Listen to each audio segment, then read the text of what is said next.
More now on President Trump's Thanksgiving Eve Twitter tirade. Let's discuss that with our specialists and analysts. Rebecca, if I could begin with you, because some of the lines from the president's tweet about LeVar really just deserve repeating. He called him a poor man's version of Don King. He called him an ungrateful fool. I wonder if you see dog whistling in the language here.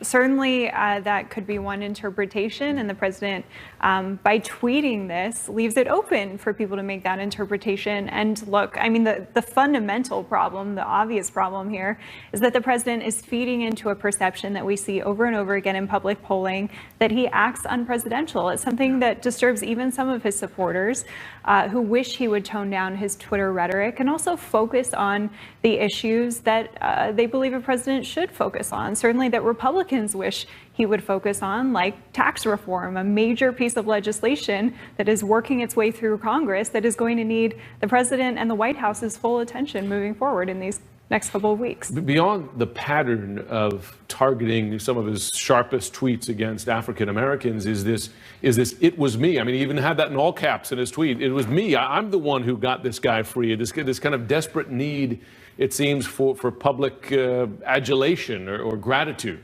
Yeah, exactly. And I think that is what sparked this latest conflagration, was that I think it was within 24 hours of getting the ball players released, Trump was complaining on Twitter that he wasn't being effusively praised by the players and by their family. I think what's interesting and different about this tweet than other ones is that in going after LeVar Ball, the father, he's gone after someone every bit as eager to do silly things on social media and fan the flames of controversy as Trump himself is, as we saw from the reaction today. So there's no sign that this is going to be slowing down the social media feud anytime soon. Sullivan, you've been covering the sexual harassment stories on Capitol Hill in depth, and a remarkable statement from Democratic Congresswoman Kathleen Rice, because she, regarding John Conyers, one of several lawmakers now accused of sexual assault or harassment or something in that category, she's saying not just resign from his position on the committee, she's saying resign from Congress, full stop. That's right, and she's the only voice at this point to call for his full resignation from Congress. So her statement just in the last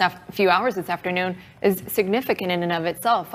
We've seen other members come closer. Congressman Meeks earlier today said he should step aside from judiciary, but there were caveats until the ethics investigation wraps up. And I do think in this cultural moment that we're talking about all of these allegations of sexual misconduct, not only on Capitol Hill, but everywhere, it shows, especially in the climate on Capitol Hill, that you need a real avalanche of accusations to come out against you before you have people calling for your resignation. It might not have been this way just a few years ago. Right. Well, and you see the speed with which these kinds of issues are handled in the private sector. I mean, lightning speed, right?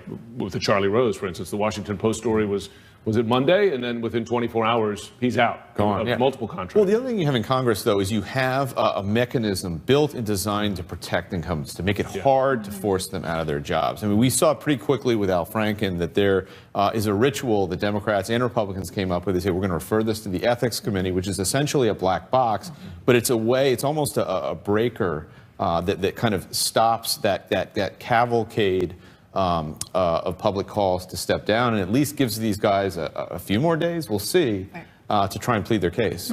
Phil Mudd, other news just in the last hour, the Justice Department announcing a review of the background check system. This coming out of a shooting in Texas, in that you had a serviceman, a member of the Air Force who had domestic violence. It should have been reported from the military to that system, and yet it was not, and yet he was able to buy this gun. I mean, how important could this review be?